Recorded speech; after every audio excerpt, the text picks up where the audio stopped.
მოგესალმებით, ეს არის გადაცემა კრიპტობაზარი, ყოველ პარასკევს 12 საათსა არა და ცოტა მერე ჩვენ გავდივართ გირჩი TV-ს ეთერში, ასევე Facebook-ზე და YouTube-ზე შეგიძლიათ ჩაწეროთ კრიპტობაზარი და მოკლედ ლაივებსაც ნახავთ და ნახავთ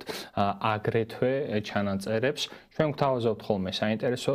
სიახლეებს, გვყავს ასევე საინტერესო სტუმრები და მიმოვიხილავთ იმ ტენდენციებს, თუ რა ტენდენციებიც არის ზოგადად კრიპტო სამყაროში და ერთ-ერთი ტენდენციის ნაწილი არის სწორედ ის, რომ ჩვენ და ბიტნეტი დავპარტნიორდით მოკლედ და ბიტნეტის შესახებ ჩვენ დეტალურ ინფორმაციებსაც მოგაწვდით, ნელა მოგაწვდით იმ ვიდეოებს და სიუჟეტებს, სადაც უფრო მარტივად გაიცნობით თუ როგორ უნდა ურთიერთობოთ მაგალითად ამ ბირჟასთან, როგორ უნდა დაარეგისტრირდეთ, რა მიმდინარე პროგრამები აქვთ, რა ტოკენები და ქოინები აქვთ, როგორ უნდა გადაცვალოთ და გაიაროთ ვერიფიკაცია. აქვე ეკრანზე გამოგიჩნდებათ სარეგისტრაციო ლინკი, სადაც გადახვალთ მოკლედ ამ ლინკზე და კრიპტობაზრის რეფერალური ლინკით დარეგისტრირდებით ბიტნეტზე. ეხლა რაც შეეხება გადაცემას, მოკლედ გადაცემა ძველი ლებგურად აი ეს სარეგისტრაციო ლინკიც აი ესე გამოჩნდება და რეფერალში თქვენ ნახავთ აქ კრიპტობაზარი, ესე კრიპტობაზარი უნდა ჩანდეს. ეხლა რაც შეეხება გადაცემის მოკლედ პირველ ნაწილს, გადაცემის პირველ ნაწილში ტრადიციულად ვისაუბრებთ იმ სიახლეებზე, თუ რა სიახლეები გვაქვს ბაზარზე და პრინციპში ძალიან რთული არის რომ არ ვისაუბროთ იმაზე რაც ხდება ახლა პარალელურად ამერიკაში. მეორე ნაწილში გვექნება ზოგადად ბაზრის მიმოხილვა თუ რა ტენდენციები ჩანს ბაზარზე ფასის კუთხით და მესამე ნაწილში რა თქმა უნდა შევეცდები რომ თქვენს შეკითხვებს უპასუხო. აქვე არ დაგავიწყდეთ ჩვენი Twitter გვერდის გამოწერა, რადგან რა სიახლეებსაც ვსაუბრობ, ეს სიახლეები არის კრიპტობაზრის Twitter გვერდზე ასე ვთქვათ დადებული და შესაბამისად წყაროების ნახვაც სწორედ აქ შეგიძლიათ. მოკლედ პირველი სიახლე პრეზიდენტ ტრამპს ეხება და პრინციპში ტრამპ მემე ტოკენის ყიდვაც თქვენ ბიტნეტზე შეგიძლიათ თუ ამის სურვილი გაქვთ რა თქმა უნდა. მოკლედ პრეზიდენტ ტრამპმა მოაწერა სერიოზულ განკარგულებას ხელი, რის მიხედვითაც პრინციპში შეიქმნება სამუშაო ჯგუფი, რომელმაც მაქსიმუმ 180 დღის ვადაში, მაქსიმუმ 180 დღის ვადაში უნდა გადაჭრას ის პრობლემა, რა პრობლემაც არის ციფრულ აქტივებთან მიმართებაში, ასევე ხაზგასმით წერია, რომ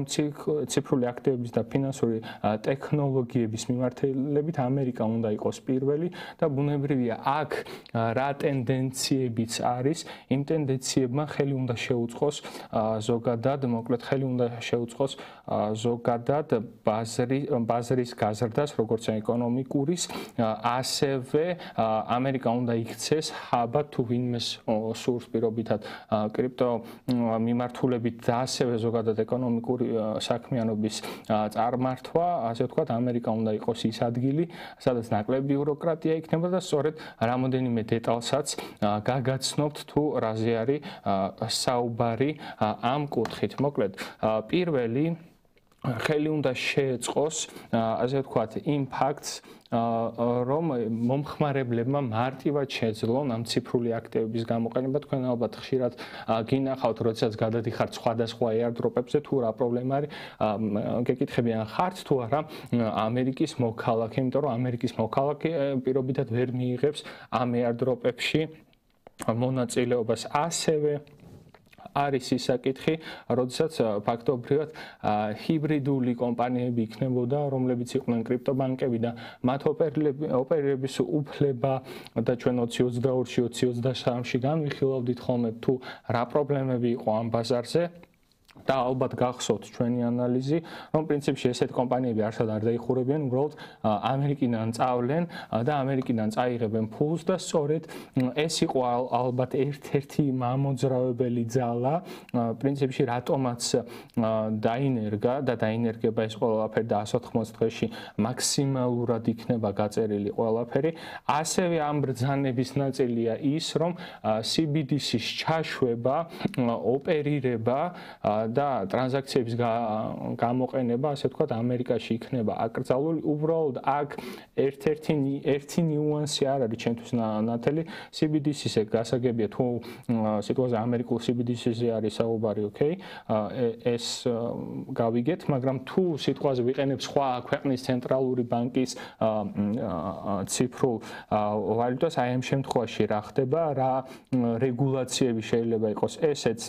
გასარკვევი იქნება საბოლოო ჯამში. ასევე თქვენ გახსოვთ ალბათ სინტია ლუმისის განცხადება და ინიციატივა პრინციპში, რომელიც საუბრობდა, რომ 1 მილიონი ბიტკოინის რეზერვები უნდა არსებობდეს და სხვათა შორის რამოდენიმე საათის წინ გავრცელდა არც თუ ისე ცუდი ვიდეო მასალა, სადაც პრინციპში ამბობს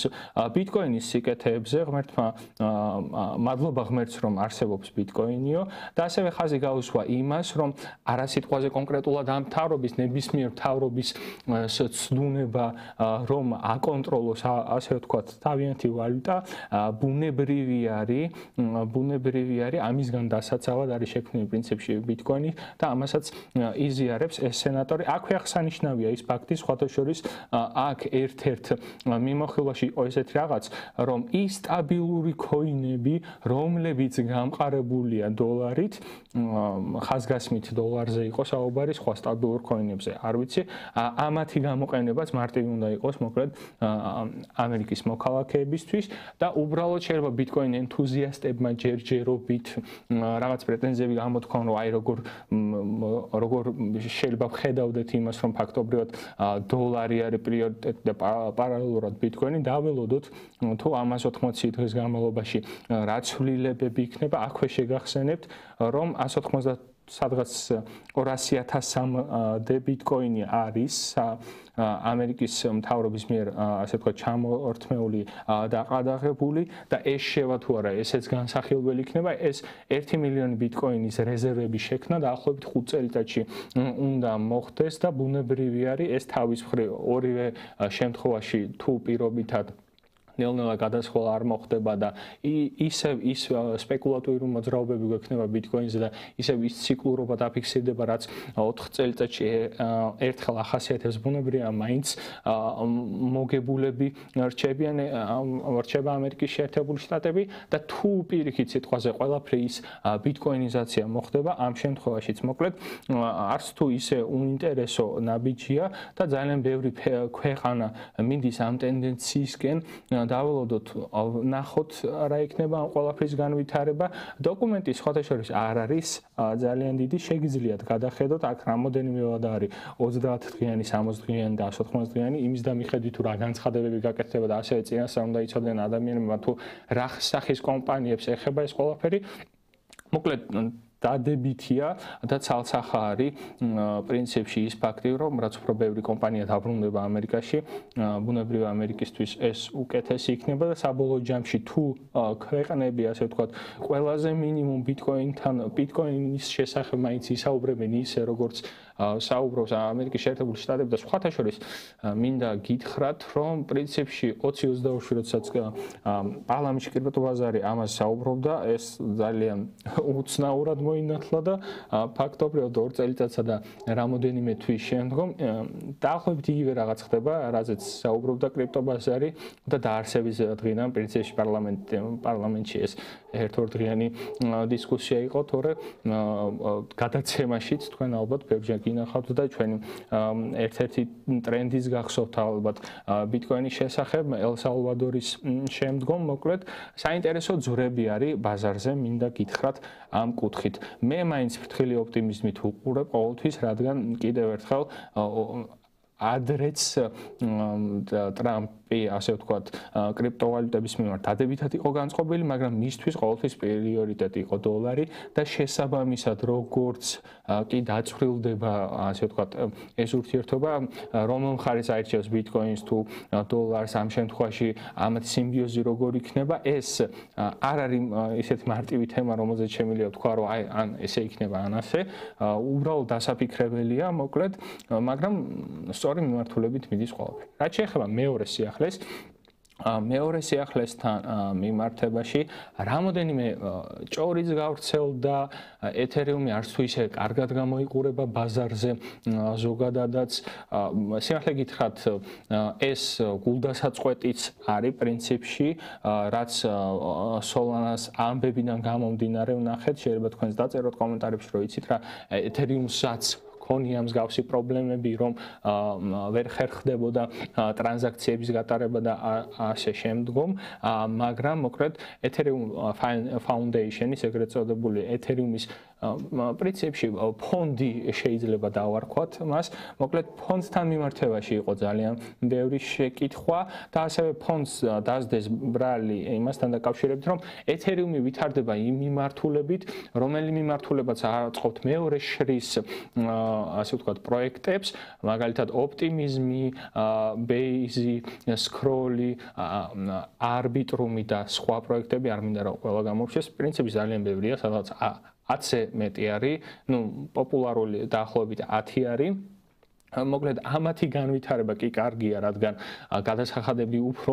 მცირე არის და ეთერიუმი უფრო ბევრმა ადამიანმა გამოიყენა, მაგრამ დეველოპერების ნაწილი აღნიშნავს, რომ უსაფრთხოების რისკი ამ შემთხვევაში იზრდება და ალბათ ვიტალიკისთვის სიტყვა უსაფრთხოება ეთერიუმი კლასიკის პერიოდიდან გამომდინარე არც თუ ისე კარგად ჟღერს სავარაუდოდ და შესაბამისად პირობა დადო ესეთი, რომ გადაწყვეტილების მიღება შეიძლება გამარტივდეს ზოგადად ამ ფონდის მიერ, ასევე ამ ფონდს დაასდეს ბრალი და თქვენ ალბათ გახსოვთ ჩვენ 2023-შიც და 2024-შიც განვიხილავდით ამას, როდესაც ეთერიუმის ფასი ვარდებოდა და ერთ-ერთი მიზეზი იყო ყოველთვის ტაბლოიდები ამას საუბრობდნენ ყოველ შემთხვევაში, რომ აი ეთერიუმის Foundation-მა, ეთერიუმის ფონდმა გაყიდა თავისი რეზერვები და მართლაც 2022-2023 წლის განმავლობაში 240 მილიონი დოლარის ექვივალენტური, უბრალოდ ეს რა პერიოდზე გასაშვალებლად დაითვალეს თუ რა არ ვიცი, სიმართლე გითხრათ, წყაროს ცოტა ბუნდოვნა ეწერა, დიდი ალბათობით სტატის წერის მომენტზე არის საუბარი. ყოველ შემთხვევაში ეს ერთ-ერთი კატალიზატორი არა, უბრალოდ ასე ვთქვათ, სიახლის გაყიდვის სფეროდან შემოსული სიახლეც გახდა ხშირ შემთხვევაში და აი მიდიოდა სპეკულაცია, რომ აი თუ ეთერიუმის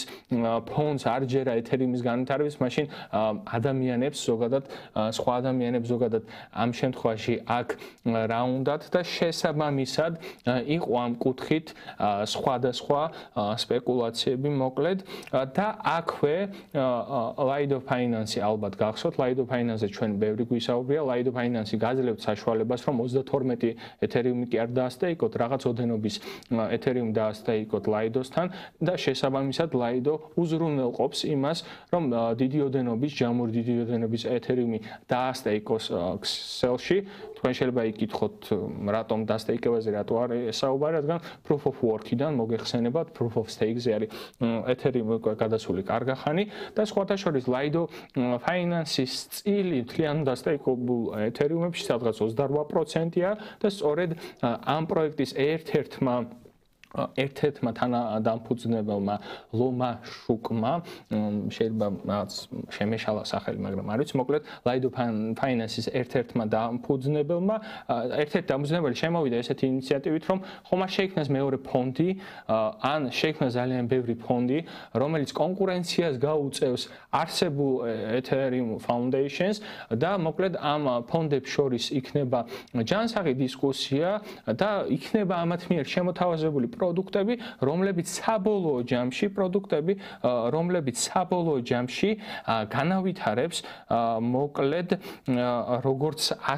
განავითარებს მოკლედ როგორც ასეთი ეთერიუმის განვითარებას ბუნებრივია ორივე მხარეს ეს აწყობთ და მართლაც მეორე ფონდის Twitter გვერდი შეიქმნა დაახლოებით 15000 ფოლოვერი ყავთ რამოდენიმე დღის წინ 2-3 დღის წინ თუ არ ვცდები ჯერჯერობით აქტიურად არაფერი არ დაუდიათ და და ჯანსაღ კონკურენციას პრინციპში არაფერი არ ჯობს და იმედია ვიტალიკიც ასე ვთქვათ არ იქნება ორიენტირებული იმაზე რომ აი მხოლოდ ჩვენ შეგვიძლია ნამდვილი განვითარება შემოგთავაზოთ მე ეჭვება მისი წარსული განცხადებებიდან გამომდინარე და აქვე სხვათა შორის ეს განცხადება რაც გაკეთდა პრინციპში ფონდის შესახებ არც თუ უსაფუძვლოა მინიმუმ იმის გამო აი ამ თანხების გამო რაც თქვით თუმცა აქვე კიდევ აღსანიშნავია რომ აი ხელფასების გადახდა უნდა მომხდარიყო შემდგომ გამოჩნდნენ ადამიანები რომლებიც საუბრობდნენ რომ იცით რა რაც ხელფასების ნაწილმა დაიგვიანა მოკლედ წავიდა ურთიერთ გამომრიცხავი ან ნახევარი სიმართლის შემცვლელი პოსტების და ტვიტების დაწერა და საბოლოო ჯამში ეს დინამიური პროცესია მსგავს დინამიურ პროცესს მე პირადად მივესალმები თუ კიდევ ერთხელ ჭიდილი იქნება იდეებს შორის და საბოლოო ჯამში ის იდეა გაიმარჯვებს რომელიც უკეთესი იქნება ეთერიუმისთვის და აქვე ასეთ კამათებშიც ხაზგასმული იქნება რომ ფაქტობრივად არსებობს იმის საშიშროება რომ Solana-მ ასე ვთქვათ მართლა ბაზრის კაპიტალიზაციით და გამოყენებადობით რა თქმა უნდა უკვე უსწრებს და ამ მოვლენებსაც შევეხებით ვიტალიკის კუთხითაც ძალიან მცირედ მოკლედ შეიძლება გადავუსწრო Solana ფაქტობრივად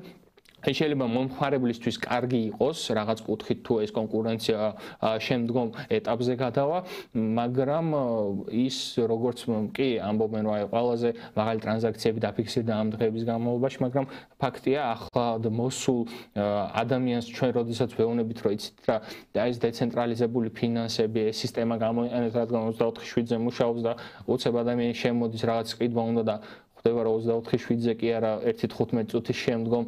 განხორციელა ტრანზაქცია და მას რისი ყიდვაც უნდა და ძალიან მალე გაიზარდა. მოკლედ ესეთ რაღაცები როდესაც ხდება, ბუნებრივია ეს ადამიანები შემდგომ კითხვის ნიშნებს დასვამენ თუ რა გვინდა ამ სივრცეში, თუ იგივე ხდება, რაც ხდება ზოგადად ცენტრალიზებულ სივრცეში და ხომ არ ჯობს რომელიმე ცენტრალიზებულ სისტემაზე აწყობილი ბლოკჩეინი გამოვყენოთ და მსგავსი ფიქრები შეიძლება გქონდეთ. ამიტომ ძალიან ფრთხილად უნდა ვიყოთ. აქვე ვიტალიკმა ძალიან მოკლე კომენტარი გააკეთა იმის შესახებ, თუ რაც ხდება ზოგადად ტრამპსა და მელანია მემე ტოკენებთან დაკავშირებით ზოგადად მოკლე შინაარსი ის იყო რომ ეს ორი პროდუქტი გავს სიტყვაზე მობილურის თამაშებს ხოლო ჩვენ აქ ინდუსტრიაში ვართ ჭადრაკის მოთამაშეები და World of Warcraft-ის მოთამაშეები ანუ უფრო სერიოზულად და უფრო წინდახედულად უყურებთ ერთადერთი პლუსი რაც შეიძლება იყოს ამ ყველაფრის როდესაც ტრამპის და მელანიას ტოკენი დაილისტა და სხვათა შორის კიდევ ერთხელ შეგახსენებთ მოკლედ რომ ბიტნეტზე ორივე პროდუქტის ყიდვა შეგიძლიათ თუ რა თქმა უნდა ამის სურვილი გაქვთ გადაცემის აღწერაში იქნება ლინკი სადაც დარეგისტრირდებით გაივლით ვერიფიკაციას და ამის შესახებ ჩვენ დეტალებსაც დავდეთ და არ დაგავიწყდეთ მოკლედ აი ხა გამოჩნდა და გამოჩნდება ეკრანზე მოკლედ ეს QR ლინკი და QR ლინკში რა თქმა უნდა ჩვენი რეფერალი მოკლედ თუ რა თქმა უნდა ამ ტოკენებით ხართ დაინტერესებული და საბოლოო ჯამში ერთადერთი პლუსი რაც დავინახე მე ვიღაცები დაინტერესდნენ კრიპტოთი აი ტრამპის ტოკენია ამის ფასი დავარდა მაშინ რა მოხდა იქნებ სხვა აქტივი ხომ არ ვიყიდვან რამე მსგავსი და სხვათა შორის როდესაც საიტებზე გადადიოდით მან ძალიან მარტივი იყო ბარათით ყიდვა ამერიკის მოქალაქეებისთვის და ეს იცით ალბათ პირველ ნაწილში რაც ვისაუბრეთ გადაცემის რეგულაციის კუთხით რა რთული რამ არის ზოგადად ამ ინდუსტრიისთვის ამერიკაში მithumetes და შესაბამისად ეს ყველაფერი სამოვალოდ შეიძლება. ეხლა რაც შეეხება მესამე სიახლე ჯობს რომ დავაბრუნოთ ეს რუბრიკა რადგან არის სიახლე წარსულიდან გულისხმობ რომ 4 წლის წინ დაახლოებით ამ თვეში რა ხდებოდა ბაზარზე შორის 27 თუ 28 იანვრის სიახლე არის თავისი წყაროთი არის Twitter-ზე გადმოტანილი დავდე ყველაფერი და ერთ-ერთი სახალისო ფოტოც მივუთითე პრინციპში რაც ილონს თავის Twitch-ში ქონდა მოკლედ როგორ იწყებოდა Doge-ის Bitcoin-ის სხვათა შორის Bitcoin-ის Doge-ის და ილონის ურთიერთობა ეს ყველაფერი ნელ-ნელა დაიწყო 20-ის დეკემბრიდან და შემდგომ იანვარში უფრო სერიოზულ ფაზაში გადავიდა და საბოლოო ჯამში სერიოზულ ფაზას მე იმას არ გულისხმობ რომ რაღაც გადაჭრითი ლაპარაკები იყო ამ ყველაფერზე, არა უბრალოდ პირობითად თავის აღწერაში ილონ მასკმა თავის ტვიტერის აკაუნტის აღწერაში მას სხვათა შორის ილონ მასკი არ ფლობდა ტვიტერს ბიტკოინის ლოგო დაიხატა შემდგომ ერთი დღის შემდეგ ძაღლის ფოტო გააზიარა დოჯის არა სხვა ძაღლის ფოტო აქ იყო სპეკულაციები რომ ხომ არ არის ამ ყველაფრის უკან და ზოგადად დიდი ჰოლდერი ხო არ არის თვითონ ილონი რა ხდება დოჯკოინთან მიმართებაში შემდგომ თქვენ გახსოვთ ალბათ და პრინციპში სამოსიახლეებზე არ დაგასპოილერებთ, რადგან მე პირადად ამ რუბრიკას შევეცდები კონკრეტულად ილონ მასკის კუთხით დაგანახოთ ეს ყველაფერი, რადგან ამ ადამიანის რიტორიკა სხვათა შორის კრიპტოსთან მიმართებაში სხვადასხვანაირად იცვლებოდა დროთან მიმართებაში. მე სპეციალურად განვაახლებ რუბრიკას და მაქსიმალურად შევეცდები, რომ ილონზე ვისაუბრო, რადგან ის ძალიან არათანმიმდევრული იყო 2021 წლის პირველი 7-8 თვის განმავლობაში და ფაქტობრივად ერთ-ერთი სიახლის გაყიდვასთან დაკავშირებული დაღმასვლის თუ აღმასვლის ტალღები უკავშირდება სხვათა შორის ილონის გამონათქვამებს. არ გეტყვით თებერვალში რა მოხდა, მაგრამ მე მახსოვს მის ტვიტს როგორ მოყვა რამოდენიმე ბირჟის ყიდვა-გაყიდვის შეფერხება და საბოლოო ჯამში ძალიან დიდი მომხმარებელი მოაწყდა ამ ყველაფერს. მოკლედ დაველოდოთ ესეთი სენტიმენტები იყო 2021 მსგავსი სენტიმენტები სხვათა შორის ძალიან ბევრი ადამიანი საუბრობდა მაშინაც ბიტკოინზე, დოჯკოინზეც. ახლა შეიძლება ვიღაცებს საერთოდ არ ახსოვთ და არ იციან რა ხდება კრიპტოში, მაგრამ მინიმუმ დოჯკოინი იციან, ან შეიძლება ფლობდნენ კიდეც დოჯკოინს, მაგრამ არ იყვნენ ზოგადად ინდუსტრიაში შეხედულები და შესაბამისად ეს კვალიდატობა დოჯკოინი ცალსახად უფრო დიდი პროდუქტია და პროექტია ვიდრე ტრამპის ტოკენი და მელანიას ტოკენი და შესაბამისად სწორედ ვიტალიკის გამოძახილიც ამ ყველაფერზე ამ კუთხით იყო. მოკლედ გადაცემის პირველ ნაწილს რაც ეხებოდა სიახლეების კუთხით, ჩვენ ეს ნაწილი ამოვწურეთ. ეხლა გადავიდეთ მოკლედ ბაზრის მდგომარეობაზე, თუ რა ხდება ზოგადად ბაზარზე, რა ტენდენციები არის ფასის კუთხით და როგორ შეგვიძლია მოკლედ ბაზარზე ვიოპერიროთ ამ ფასებთან მიმართებაში. აქვე დიდ ნაწილს ალბათ მიმოხილვისას დაუთმობ ზოგადად რა ხდებოდა ამ პერიოდში რამოდენიმე წლის წინ. რა თქმა უნდა, ანალოგიური სურათი შეიძლება არც მოხდეს, აი ახლა გამოჩნდება ეკრანზე, მოკლედ ეს ყველაფერი და ეს ფასები და თქვენ ნახავთ თუ რა ტენდენციები იყო მაშინ. აი სხვათა შორის ახლა რაზეც საუბრობდი 2021 წლის იანვარი, ეს იანვრის აღმასვლები, ამ იანვრის აღმასვლებს უკავშირდება სხვათა შორის smart chain-ის და BNB coin-ის, ამ შემთხვევაში BNB coin-ის აღზევება თუ არ ვცდები $50 ნიშნულიდან ეს გადავამოწმოთ უცებ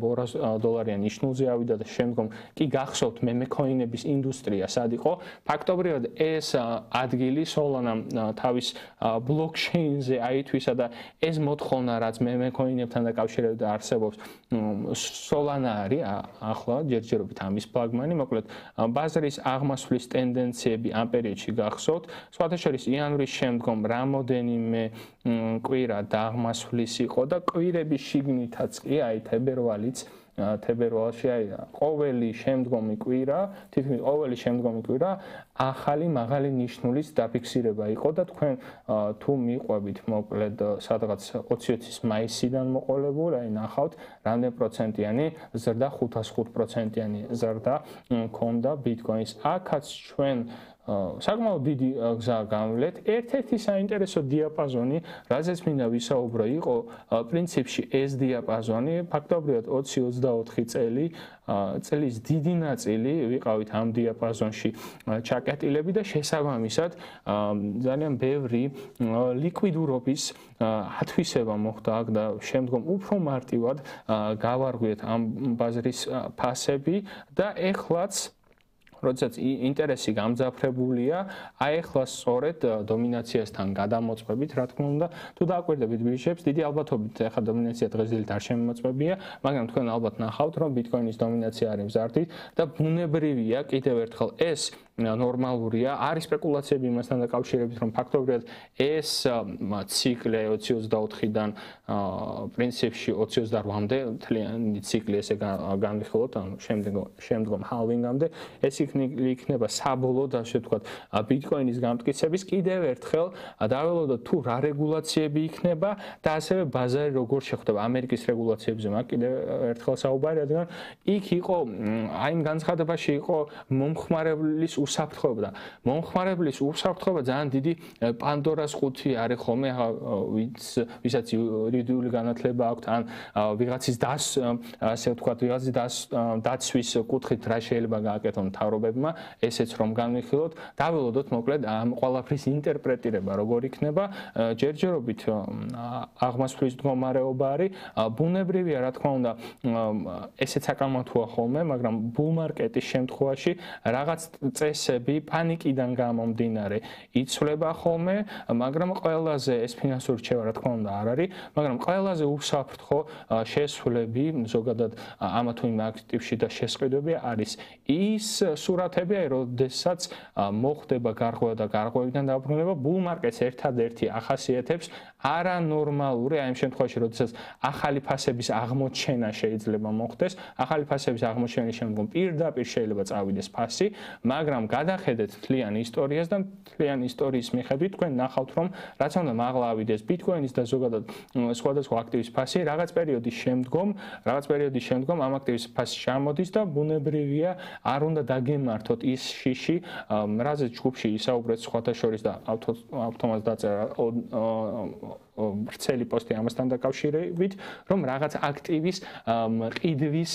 ასე ვთქვათ ყიდვის გამოტოვების შიში ეგრეთ წოდებული FOMO არ დაგეუფლოთ და ფაქტობრივად ეს ჩანს უკვე ნელ-ნელა რადგან სოლანას პანდორას ყუთი ხელმეორედ გაიხსნა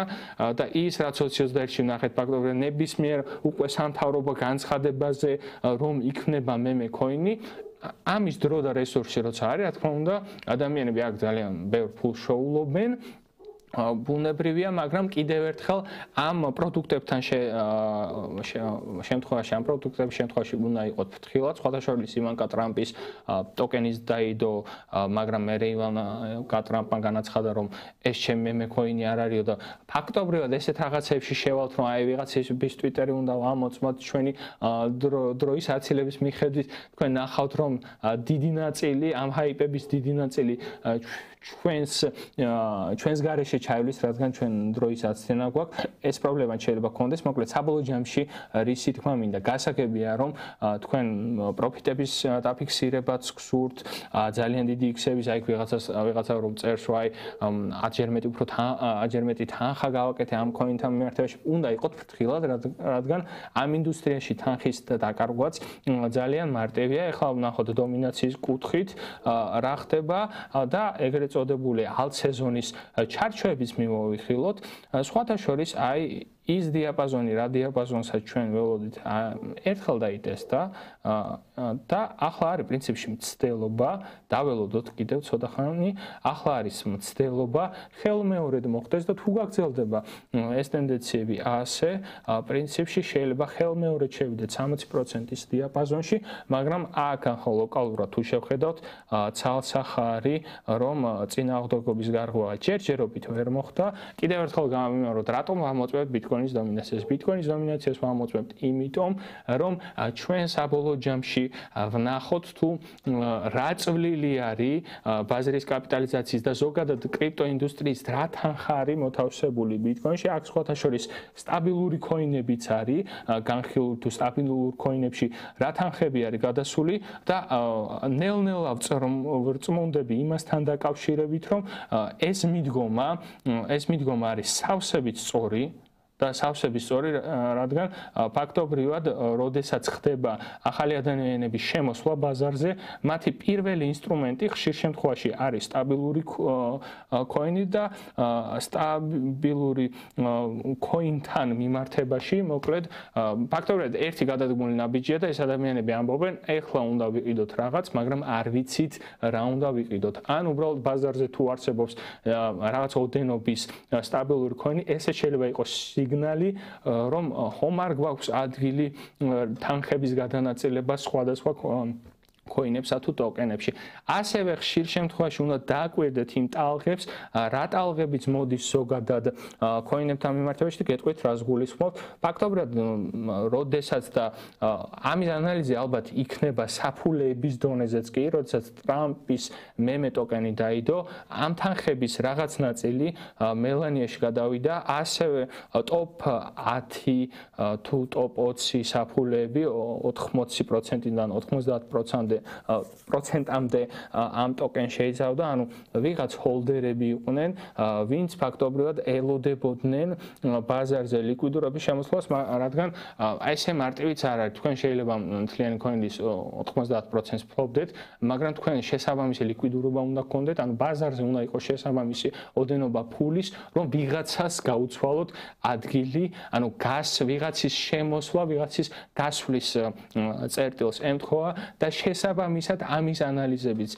კიდევ ცალკე ხდება. მოკლედ დომინაციის კუთხით ყველაფერი წესრიგში არის. ერთადერთი ახლა რასაც გადავამოწმებ, სანამ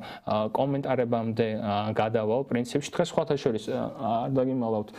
სუიზე მინდა დასაუბარი, მაგრამ ის სიახლე, რა სიახლეც გულში მოხდა, ამის მეტნაკლები ანალიზა, მეტნაკლები ინფორმაცია უნდა გქონოდათ თქვენ, რადგან ნელ-ნელა იცვლება მოკლედ რიტორიკა კრიპტოსთან მიმართებაში. მე ცალსახად მივესალმები, უბრალოდ კიდევ ერთხელ რიტორიკის შეცვლის პერიოდში უნდა დავაკვირდეთ ფრთხილად, რაიმე ისეთი სიტყვები არ შემოვიდეს ლექსიკაში, რაც საბოლოო ჯამში მომავალში ზუსტად აღხდება. აი მომხმარებლის უსაფრთხოების ნაწილი ცოტა ცუდად ხდება და შეგიძლიათ მოკლედ კომენტარებშიც ვისაუბროთ ამაზე კომენტარებს, როდესაც გადავხედავ. ეხლა ვნახოთ როგორ გამოიყურება და მე Solana Bitcoin-საც გადავამოწმებ, Solana Bitcoin-თან მიმართებაში არანაირი პრობლემა არ ქონდა. აი თქვენ ხედავთ, რომ ის დიაპაზონები, რაც მანამდე ქონდა გავლებული ფაქტობრივად გაიხვა, ეთერიუმ კატასტროფულ ნიშნულს უახლოვდება Bitcoin-თან მიმართებაში და ამაზე ხო აი ეს არის 2021-ის მარტი. ფაქტობრივად ესეთ ნიშნულზე კარგა ხანი არ ყოფილა და იმედია არ ვინახავთ 2019 წლის ნიშნულებს. კიდევ ერთხელ მე არ გეუბნებით, რომ ეს დოლარში შეიძლება ისახოს, ანუ დოლარში $8-ზეც იყო ეთერიუმი ჩამოსული, როდესაც Bitcoin-თან მიმართებაში გაუფასურებული არ იყო, რადგან Bitcoin-ის ფასი თავის მხრივ ბაზარზე დაბალი იყო, ანუ სადღაც ამ დიაპაზონზე არის საუბარი და აი ამ დიაპაზონში იყო სწორედ, როდესაც აი აქ სადღაც აქ ამ დიაპაზონში იყო, როდესაც ეთერიუმის ფასი $800 იყო. დოლარში თქვენ შეიძლება ეს ვერ იგრძნოთ, მაგრამ ბაზრისთვის ეს არის ძალიან ცუდი. მით უმეტეს იმათვის, რა ინფრასტრუქტურა სხვათა შორის ჯგუფში შემხვდა ერთ-ერთი პორტფელი, სადაც ეთერიუმი დიდი წილი იყო, არ ვიცი, ChatGPT-ის რაღაც დაგენერირებული პორტფელი იყო. მოკლედ, სანამ პორტფელს ვინმეს კითხავთ ChatGPT-ის ან ადამიანს, დამატებითად თქვენს გადაამოწმეთ, ეთერიუმი იყო, ასევე ეთერიუმის მეორე შრის პროექტი იყო, თუ არ ვცდები, არბიტრუმი და ეთერიუმის პრობლემის შემთხვევაში არბიტრუმს რა შეიძლება დაემართოს, ესეც ალბათ გვესმის, მასაც პრობლემები შეექმნება და ფაქტობრივად ეს 55% იყო, თუ 60%-ამდე იყო პორტფელის. ანუ პორტფელი თავისთავად, ეს არის კიდევ ერთხელ ეთერიუმის არსებობა და ეთერიუმის მეორე ადგილზე ყოფნა მნიშვნელოვანია, სანამ Solana ისე იგივე ხდება, რაც ადრე ხდებოდა. აი გეუბნებით რა, რამდენჯერ სულ ჯამში, ალბათ ერთი 10 ჯერ განმიხორციელებია Solana-ზე ტრანზაქცია ან გადაცვლა და აქედან წინა 2022-ზეც მაქვს საუბარი 2022-იც რო ჩავთვალოთ, სადღაც 3-4 შემთხვევა იყო, როდესაც მე დამჭირდა, მაშინ არ ფუნქციონირებდა. გასაგებია, ანუ მე როცა დამჭირდა, ესე იგი ეს ძალიან გვიანი იყო და ჰაიპს ვიყავი, აყოლილი არ აქვს მნიშვნელობა, ეს ჩემი რისკის ნაწილია, ეს კიდე ცალკე თემა, უბრალოდ გამოყენება მისი ჩემთვის არაკომფორტული არის. რასაც ვერ ვიტყვი, მაგალითად ეთერიუმზე პირიქით საკომისიოები ისე დაბალი იყო ერთი პერიოდი, გადაცემაში ვთქვი, რომ ადრე რა NFT-ებით მაინტერესებდა და ფაქტობრივად ხურდაში მოვაყოლე მოკლედ ყველაფერს. რისი თქმა მინდა ბაზარზე ჯერჯერობით არ არის ამოწურული, აი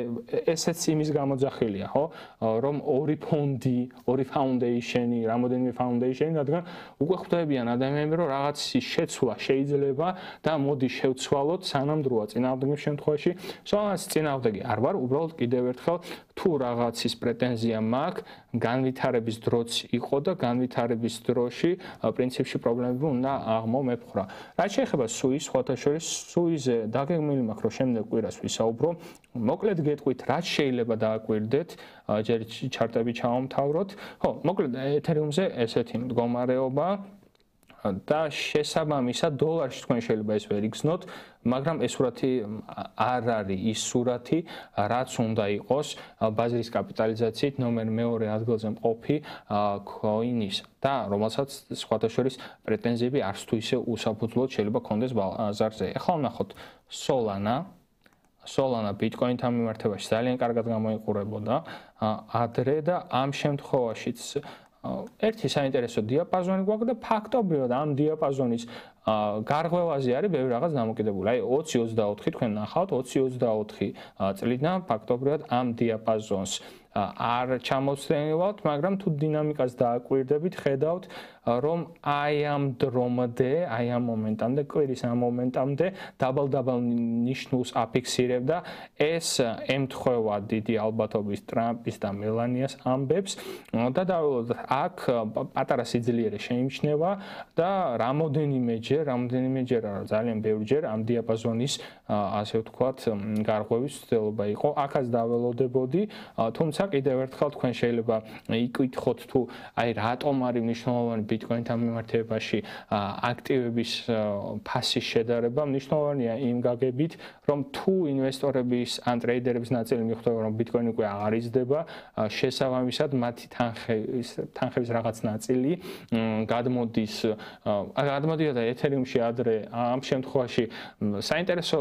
ფოტოედო ვიღაცა არ მახსოვს, რომ პირდაპირ Solana-ს მეშვეობით შიტკოინებში წავიდა ეს ყველაფერი და ბაზარი ამ კუთხით შეიცვალა და სწორედ ეს ტრამპის მემე კოინიც ამის დასტურია. მინდა გითხრათ ჯერჯერობით ტრამპის მემე კოინი არ არის ამის დასტური და პირიქით ეთერიუმში რაც ხდება, ის არის ამის დასტური, რომ ბაზარზე რაც ხდება ძალიან ბევრ ადამიანს არ მოსწონს, რომელიც ასე ვთქვათ Bitcoin-ისგან არა, ზოგადად blockchain ტექნოლოგიისგან უფრო მეცელის რაც უფრო მეტია რა თქმა უნდა smart კონტრაქტებია და შესაბამისად smart კონტრაქტებზე გაზრდილ ადამიანებს საერთოდ არ აწყობთ ის რაც ხდება ბაზარზე რომ ვიღაცა უკვე გამქრალი კომპანიის CEO ან დამფუძნებელი დაწერს რომ იცით რა მე შევქმენი ამ ჩემი გამქრალი კომპანიის მემე ტოკენი და შეგიძლიათ იყიდოთ და ეს გაიზრდება ნუ არ ვიცი, ეს შეიძლება გასართობად კარგი იყოს, მაგრამ რა თქმა უნდა, ფულით გართობა ეს თქვენი პასუხისმგებლობა არის ამ კუთხით და ბუნებრივია რაც უნდა პროექტი განიხილებოდეს ჯგუფებში, Twitter-ში, კიდევ ერთხელ დააკვირდით ხოლმე თუ რა რისკებით შედიხართ, პორტფელის რა ნაწილი არის, ზოგადად რა არის პორტფელი აპინული პოსტები არის და შეგხვდებათ ამასთან დაკავშირებით ინფორმაცია მოკლედ თქვენ პორტფელს რამდენად აქვს ამის ფუფუნება. თუ ტექნიკური ანალიზით მიყვებით, ტექნიკური ანალიზით შეიძლება ბაზარზე მოხდეს ისეთ რაღაცები, რომ Bitcoin-მა რომ დაიწყოს კლება, ბუნებრივია ეს ყველანაირი ლოგიკის ჩარჩოში ჩაჯდება, თუ არ ვცდები 80-90000 დოლარის დიაპაზონში, მაგრამ მერწმუნეთ 80-90000 დოლარის დიაპაზონში ჩამოსული Bitcoin-ი სხვა მემე კოინებს რას უზამს, მოდით იმედია ძალიან ბევრი ჩვენი მაყურებელი ამ ყველაფერს არ ნახავს. მოკლედ Solana-სთან მიმართებაში ესეთი მდგომარეობაა და რადგან რა კი გავახსენეთ სუი რა კი გავახსენეთ, ნახოთ Bitcoin-თან მიმართებაში რა ხდება, ხო? მზარდის სურათი არის, ინტერესი ძალიან დიდი არის. სხვათა შორის სუის გამოყენებით და უფრო ვრცლად შემდეგ კვირაში ვისაუბრებთ, თუ რაიმე უფრო სხვა თემა არ გადაწონის სუის ამბავს. მოკლედ ერთადერთი რასაც მინდა დააკვირდეთ არის ის, რომ თუ ამ ეკოსისტემაში ხართ, სუის ეკოსისტემაში და თუ იყენებთ დეცენტრალ დექსებს თუ იყენებთ, ასევე თუ გაქვთ რაიმე დასტეიკებული კიდევ ერთხელ ხაზგასმით რაიმე დასტეიკებული ან რაიმე სახის სესხი გაქვთ აღებული ამ შემთხვევაში დინამიური კიდევ ერთხელ კარგად მომისმინეთ დინამიური NFT-ის გამოშვება ხდება და დინამიური NFT თქვენ თუ დადეთ სადმე გასაყიდად ფაქტობრივად რაც გექნებათ ამ დინამიური NFT თუ გიჩვენებთ რომ პირობითად Sui-Land-ის პლატფორმაზე თქვენ გაქვთ $100 Sui დასტეიკებული და ამას ამ NFT-ს ან ვინმეს თუ გაუგზავნით იმ ადამიანთან გადავა ამ ასე ვთქვათ ტოკენების ფლობის უფლება და ძალიან საინტერესო პროდუქტია ამ კუთხით დინამიური NFT სხვათა შორის ასევე განახლების მერე გიჩვენებთ და თუ ამას გასაყიდად დადებთ ხომ საერთოდ იმიტომ რომ იყო ხოლმე შეკითხვები აი NFT marketplace-ზე გადავდივართ Sui-ის ეკოსისტემის და სხვადასხვანაირი NFT-ები გვაქვს და აი რატომ აჩვენებს ამ ხელა თანხას იმ თანხას იმიტომ აჩვენებს რომ ის დასტეიკებული ასე ვთქვათ ბეჭდური ვერსია გაქვთ NFT ვერსია გაქვთ იმის თუ რაკენით blockchain-ზე და შესაბამისად ამის უფლებას თუ სხვას გადასცემთ ეს იურიდიულად ძალიან საინტერესო кейს შეიძლება იყოს და შემდგომ გადაცემაში განვიხილოთ. აქვე კიდევ ერთხელ airdrop-ები Deeper Book-ის თუ არ ვცდები იყო შემოდგომაზე მას შემდგომ დიდი airdrop-ი ასევე არის ასე ვთქვათ მოალგორითმა უფრო სესხზე დაფუძნებული ბაქი რომელიც სტაბილური coin-ი არის Sui-ის პლატფორმაზე და ამის airdrop-იც იყო დეცენტრალიზებული პროდუქტები და ზოგადად პროდუქტები Sui-ზე ძალიან ცოტა არის ძალიან ცოტა არის და მათი ასე ვთქვათ მოკვლევაც არც თუ ისე დიდ დროს აჭიროებს ფაქტი არის ეს პროდუქტი საინტერესოა ბევრისთვის კიდევ ერთხელ Solana-ს თუ შევადარებთ და ამ შედარებასაც მე ტრანზაქციების ოდენობაში გავაკეთებთ ანუ მე როგორც მომხმარებელი გეუბნებით თითოეული ბლოკი წამში შეიძლება თქვათ რომ Sui-ის ბევრი ადამიანი არ გამოიყენებს არა ჩემთვის ამ რეალობაში ეხლა ხდება ის რომ წამებში ხდება ტრანზაქციების დადასტურება და მე არანაირი პრობლემა არ მაქვს გადასვლასთან მიმართებაში ამიტომ ამ შემთხვევაში ის რა საუბრებიც და რა ნარატივებიც არის Sui-ზე არც თუ ისე უსაფუძვლო არის დოლართან მიმართებაში ვნახოთ ამ coin-ის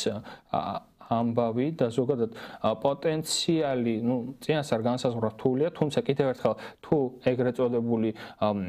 Ethereum-ის ეგრეთ წოდებული killer-ი ხომ Solana და Solana-ს ეგრეთ წოდებული აი მემები რო არის, აი ვიღაცას რო უყურებს და საბოლოო ჯამში ზევით რო სნაიპერი დგას, ხო?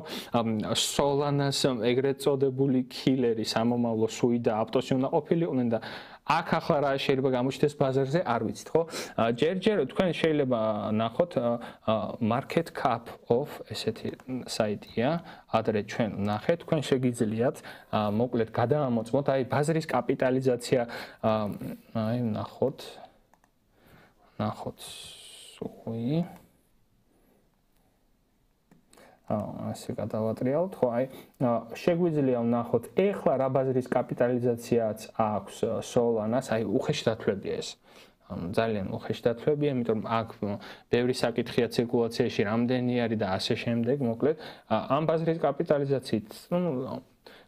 სადღაც 9.7x შეიძლება დაფიქსირდეს Sol-ის all time high შემთხვევაშიც შეიძლება ეს ამ შემთხვევაში ზუსტად არ ვიცი ეს საიტი ბაზრის კაპიტალიზაციის all time highs თუ ფასის all time highs უყურებს ყოველ შემთხვევაში პროექცია სადღაც 9-ჯერადი არის აქვე თქვენ შეგიძლიათ ნახოთ აი რას ადარებს და რას ეძებს ხალხი და სხვათა შორის მინდა გითხრათ ოფიციალურ Trump coin-ის მემე შედარება იყო პრინციპში Shiba Inu-სთან ადარებს ვიღაცა თუ აი ბაზრის კაპიტალიზაცია Shiba Inu-ს ბაზრის კაპიტალიზაციის ან Bitcoin-ის ბაზრის კაპიტალიზაციას თუ მიაღწევს და ესეც საინტერესოა თავის კუთხით ზოგადად ხალხი რას ეძებს ბაზარზე და ხალხს რა ინტერესებს ამ ბაზრისგან რადგან კიდევ ერთხელ bull market-ის დროს დიდი ლოგიკა სამწუხაროდ ფუნდამენტურ ანალიზზე არ დგას და თავის მხრივ ეს პრობლემებიც არსებობს ბაზარზე. მოკლედ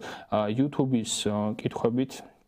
დაველოდებით YouTube-ის კითხვებს ნახავთ დეველოპერები, რომ მისდით მაგაზე რამე თქვით. ალბათ Ethereum-ის დეველოპერებზე არის საუბარი, რომ Ethereum-ს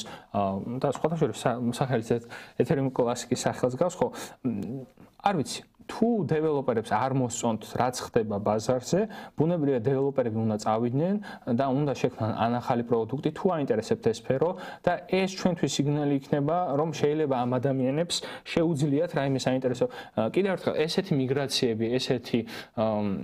დაპირისპირებაც არ არის. პრინციპში განვითარების ერთ-ერთი ეტაპია. განვითარების ერთ-ერთ ეტაპს გადის Ethereum-ი და განვითარება სულ არ ნიშნავს, რომ წარმატებულად შეიძლება დამთავრდეს ეს განვითარება. არა, ნახოთ, შეიძლება პირიქით ეს დეველოპერები ხომ არ ბრკოლებდნენ ამ ყველაფერს, არ ვიცი. ეს სპეკულირება იქნება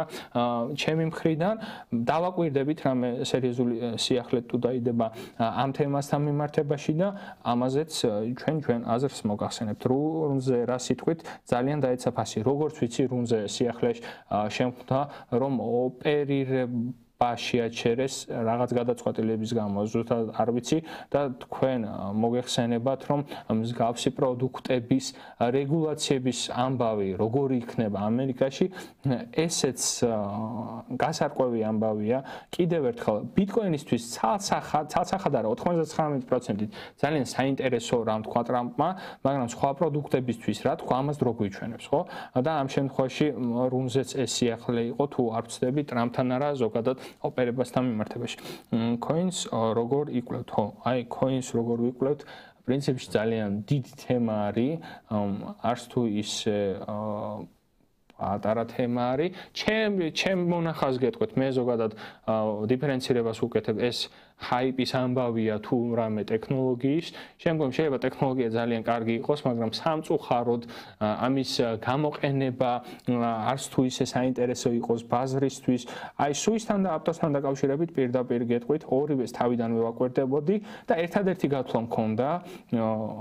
ის რომ აი Facebook-ის Libra-ს პროდუქტი იყო, ძველი პროდუქტი იყო, აქედან წამოსულმა ხალხმა შექმნა ეს პროდუქტი და შესაბამისად შეიძლებოდა რამე ჰაიპი მოყოლოდა ამას. აპტოსის ჰაიპი თქვენ ნახეთ და რაღაც ფაზის დიაპაზონებს არ გაცდა და აპტოსი პირველი ჩაიშვა და შემდგომ იყო სუი. სუის კონსოლთან მიმართებაში ეს გამოსვლა კიდევ არ მომეწონა მე, მაგრამ მარკეტინგულად გაყიდეს და სწორედ მაგ პერიოდს დაემთხვა Sales News-ი იყო თუ რა იყო, არ ვიცი, ანუ სიხლის გაყიდვა იყო თუ რა იყო, არ ვიცი. აი ამ პერიოდში იყო თუ არ ვცდები, რომ $2 ნიშნულს მიუახლოვდა სუი და დაიწყეს სუიზე ლაპარაკი. სხვადასხვა დინამიური NFT-ების ამბავი, კიოსკების ამბავი მანამდეც საინტერესო და პოპულარული იყო სუისთან მიმართებაში. ეს პროდუქტი არც თუ ისე ხელწამოსაკრავია და ამ პროდუქტზე ვისაუბრებთ იმედი მაქვს შემდეგ კვირას. შეიძლება ეს იყოს, ხო? ანუ რამოდენიმე ფაქტორი არსებობს. აი სუპრასთან მიმართებაში კიდევ ერთხელ არის როცა დრო არის, რა თქმა უნდა, იმ პროექტების განხილვაც არის საინტერესო, სადაც თქვენი ნაკლები ჩართულობა არის ფინანსური, მაგრამ დროის ჩართულობას უზრუნველყოფს და არიან ადამიანები, რომელსაც შეუძლიათ რომ დროით ჩაერთონ, ან გრასის მაინინგი გააკეთონ, ბევრნაირი პროდუქტი არსებობს კიდევ ერთხელ და მოკლედ უფრო ღრმა ანალიზით შეიძლება გაკეთდეს, უბრალოდ ღრმა ანალიზს ხანდახან აზრი რატომ არ აქვს გეტყვით. იმიტომ რომ ფაქტობრივად ეს ინდუსტრია ჯერჯერობით არ არის მორგებული იმ ლოგიკას, რომ ეს ძალიან კარგი პროექტია, ამ პროექტს წესი ძალიან ბევრი ადამიანი უნდა ყავდეს და უცებ გამოდის Trump coin-ი ან რაღაც meme coin-ი და თქვენ ხედავთ რომ top 20-ში თუ top 30-ში არის, ხო? მით უმეტეს bull market-ში მსგავსი მიდგომები არ მუშაობს, მაგრამ კიდევ ერთხელ პროდუქტის სიკარგე ჩემი აზრით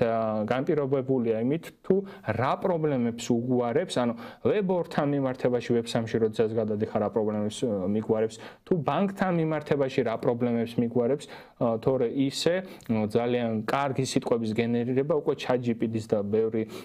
Claude AI-ის და ბევრი AI-ის დახმარებით შეიძლება და ძალიან ლამაზი საიტების აწყობა შეიძლება, მაგრამ საქმეს აქვს ყოველთვის მნიშვნელობა. სამწუხაროდ კიდევ ერთხელ საქმე შეიძლება ვერ დაინახოთ ბულ მარკეტში და უცებ ისეთ პროდუქტი გახაიფდეს, რომ წარმოუდგენად აგეკარგოთ ამ ანალიზი. ამიტომ არის პერიოდები ალბათ, რა პერიოდშიც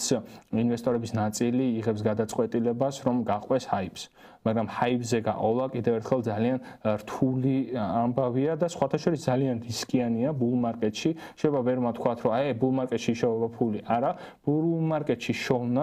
ფული შოვნას, ასე ვთქვათ, თავისი პეწიც აქვს და თავისი რისკებიც ახლავს.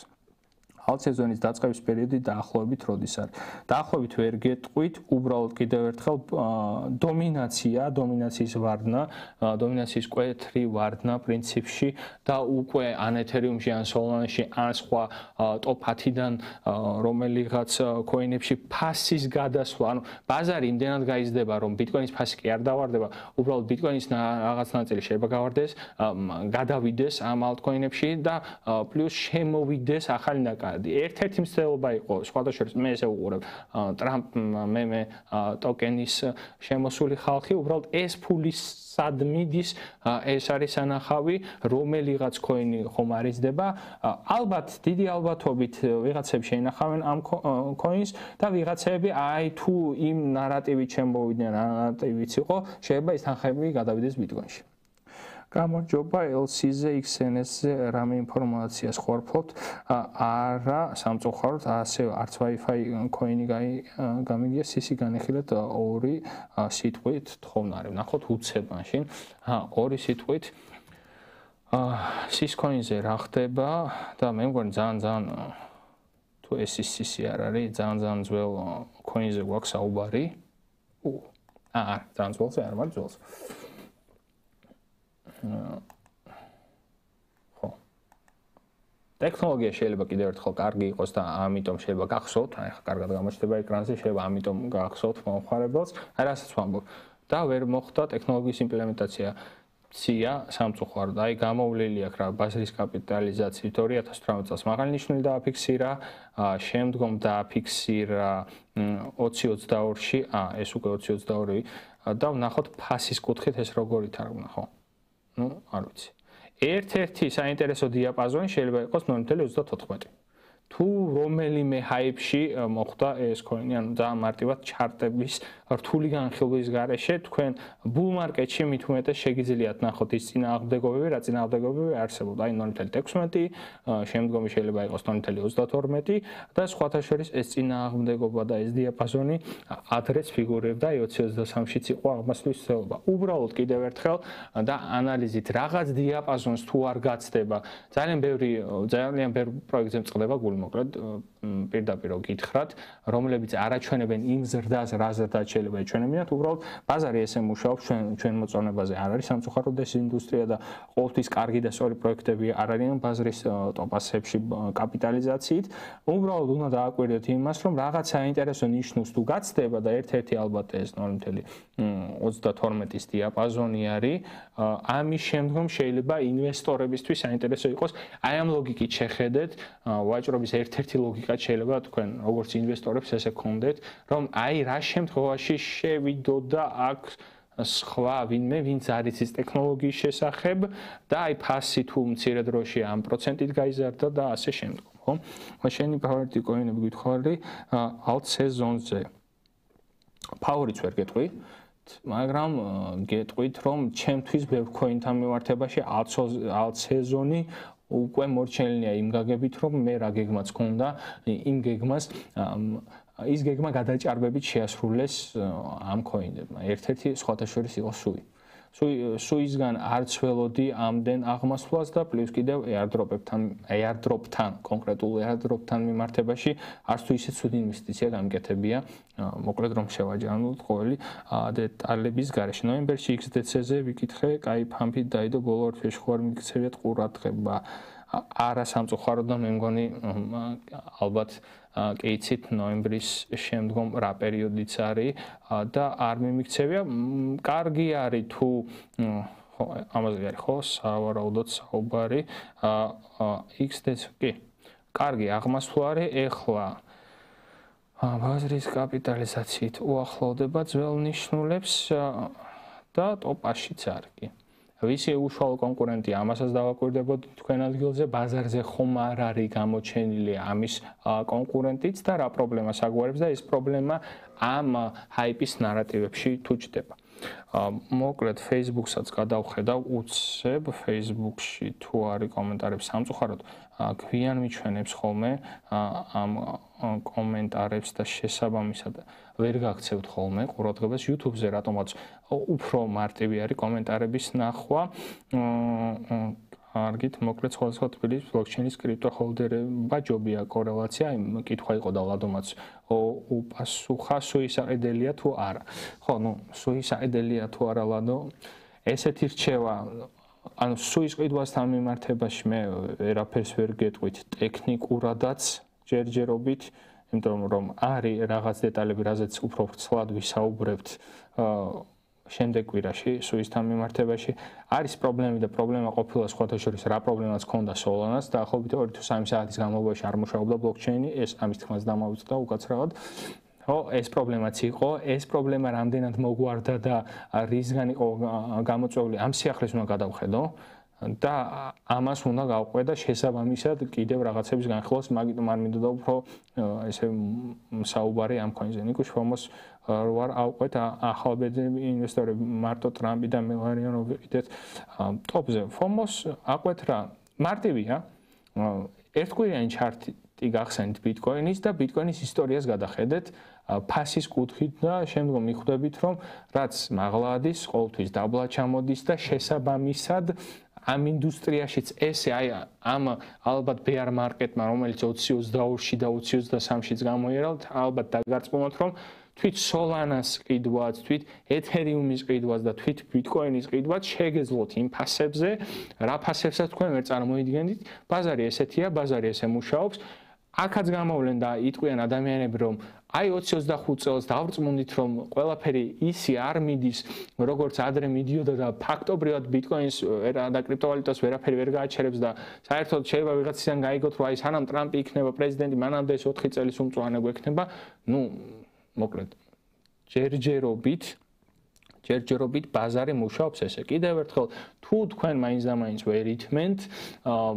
რაღაც ქოინებთან და ტოკენებთან დაკავშირებით უბრალოდ რისკი უნდა იცოდეთ რომ აი ნახეთ ასევე იმ სხვადასხვა პროექტების ჩარტები და ნახავთ მაღალი ნიშნულიდან თავიანთ მინიმუმამდე 90%-ით 80%-ით 85%-ით 80%-ზე მეტი ზრდა ქონდა სხვათა შორის წინა all time high-თან